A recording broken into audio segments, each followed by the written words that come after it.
If you were to walk into the headquarters of Vanguard Logistics in the quiet, unassuming city of Grand Rapids, Michigan, you would think you were looking at the absolute pinnacle of boring, predictable corporate success. Hundreds of employees sitting in cubicles, rows of fluorescent lights, and millions of tons of freight moving across the country every single day. It's the kind of company that never makes the evening news. But inside the dark, unmonitored spaces of their digital servers, a ghost had taken up residence. Someone was systematically bleeding the company dry from the inside out, moving through the lines of code like a phantom, completely invisible to the company's executive board. This is the story of a man named David Miller. David was a 42-year-old senior systems administrator at Vanguard. He was the guy who built the network architecture.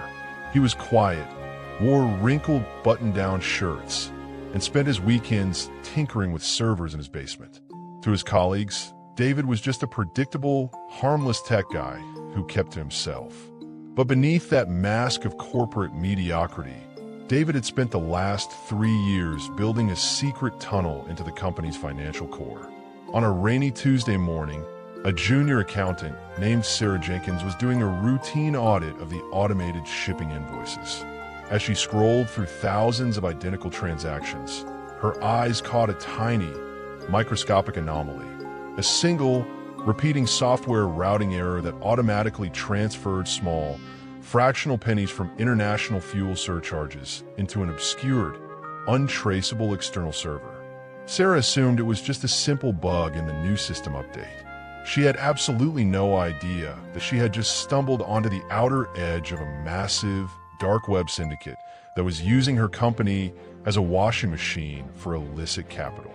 When Sarah flagged the routing error to her superiors, the company's executive team quietly brought in a specialized digital forensic unit, headed by a veteran cyber investigator named Robert Vance. Vance had spent decades tracking white-collar criminals, but when he plugged his diagnostic drives into the Vanguard server room, he immediately realized they were in an absolute investigative vacuum. This wasn't a standard corporate embezzlement case. The Phantom had manually altered the server logs, erasing their digital footprints in real time. Vance and his team worked in absolute secrecy, setting up a command center inside a windowless conference room on the 3rd floor.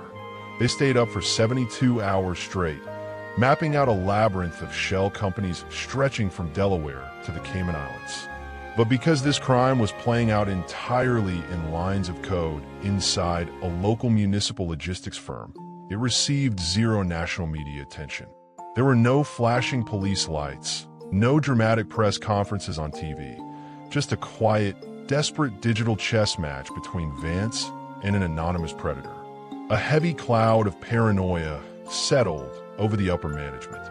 Executives began looking at their own IT staff with deep suspicion, realizing that the person holding the keys to their entire corporate kingdom might be the very monster trying to destroy it. To fully comprehend how a large-scale corporate theft can completely evade the public eye, you have to look at how these dark web syndicates operate in the shadows of ordinary neighborhoods.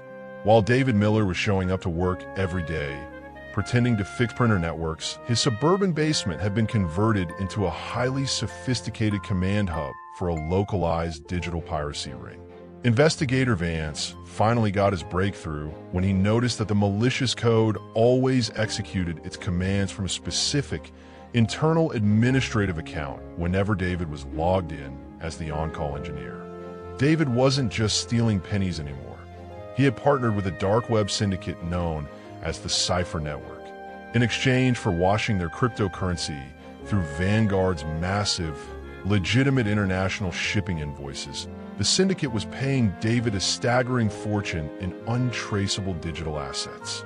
David had a heavy, industrial-grade lock installed on his basement door, telling his wife it was just an expensive security system to protect his freelance programming clients. He lived a double life with absolute precision, never buying flashy sports cars, never bragging to friends, and keeping his stolen wealth entirely digital, hiding it behind layers of military-grade encryption keys. By the winter of 2025, The digital trap was completely set.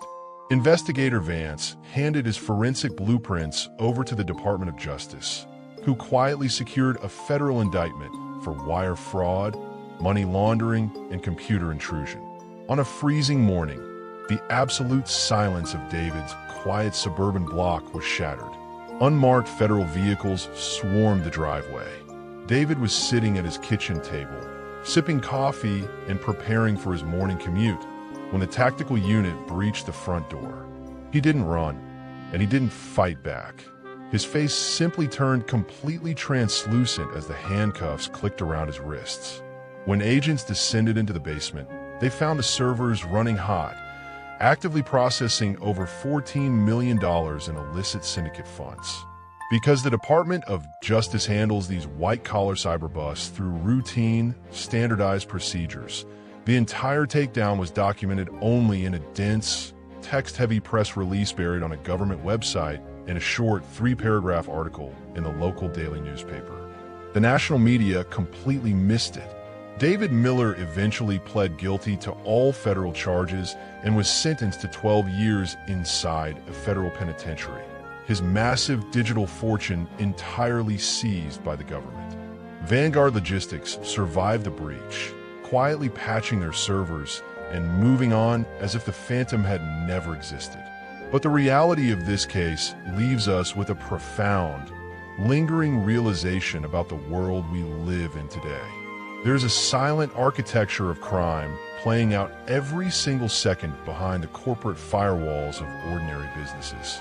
These non-famous corporate and cyber crimes don't get Hollywood adaptations, but the devastation they cause to everyday employees, local businesses, and pension funds is absolutely massive.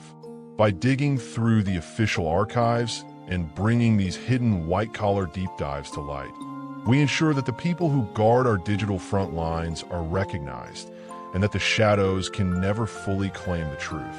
I want to know what you guys think about this. Are you surprised by how easily a multi-million-dollar cyber heist can completely slip under the radar of the mainstream media?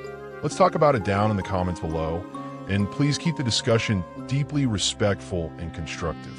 Thank you so much for watching. Take care of yourselves, look out for one another, and I'll see you in the next deep dive. Bye.